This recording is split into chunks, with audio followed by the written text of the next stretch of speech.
Another story that we didn't really delve into as deeply with that talk about the Packers because we wanted to save it for here.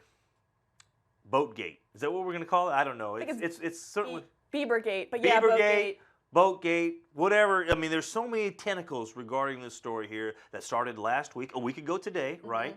The Giants receivers, led by Odell Beckham Jr., they go down to Miami. They hang out with Justin Bieber, Johnny Manziel, Trey Songz. This was the photo that made the rounds on social media, right? People were joking about it for various reasons, including like why were they wearing long pants and boots on a boat? Eli brought that up, and how Eli wasn't invited. Eli actually had a good game. You mentioned the numbers. He did well. He did tried have a to do good his game. part. And Odell Beckham Jr. should have hauled in, I think, should have hauled in that one catch in the end zone, and who knows how that might have changed things at least early on. I'm not going to say that this had anything to do with why they lost the game, but he might have been able to put a touchdown on the board. This is a look at the numbers for the wide receivers for the Giants. Sterling Shepard actually had a decent game.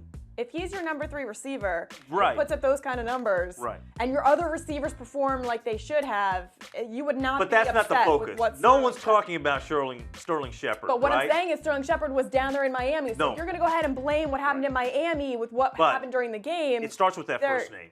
It starts with that first name. He drops And some when you're one passes. of the top receivers in the NFL, when you're the go-to guy and you rack up all of 28 yards, that's a problem, whether he went to Miami or not. And then he added to his resume after the game by, we believe, punching a hole in a wall and slamming Right. his head up against his locker. He was pretty upset, and rightfully so. I mean, listen, we've known that Odell Beckham Jr. is an emotional player. We've seen him play with emotion all season long. We saw him get into that tiff with the kicking net and then make up with the kicking net by proposing to it. He's a fun, emotional guy, and sometimes that emotion swings the opposite way. Sometimes we just make fun of it. Sorry, Odell, but that's what you're going to get. I had to laugh when I saw this. I mean, that was amazing. Yeah, there were a lot of crying Jordans out there, right? Of course. That made their way based on the picture there as well as the one on the boat. I think this is more fodder for the media than anything. I don't know that it necessarily affected how these guys played. But, you know, it'll end up getting into your head afterwards because they were asked so many questions about this in the post-game press conference. Not only Odell, but Eli and Ben McAdoo. So it becomes a little bit of a distraction.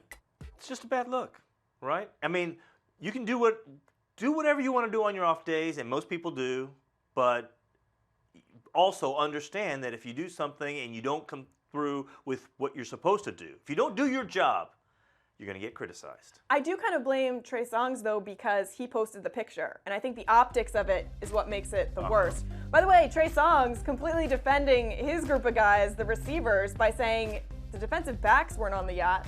Just a little FYI. And those were the guys that were getting completely So he's going to try to burned. throw the DBs under the bus. Well, because everyone else was throwing the wide receivers under the bus or under the boat. Well, under the boat.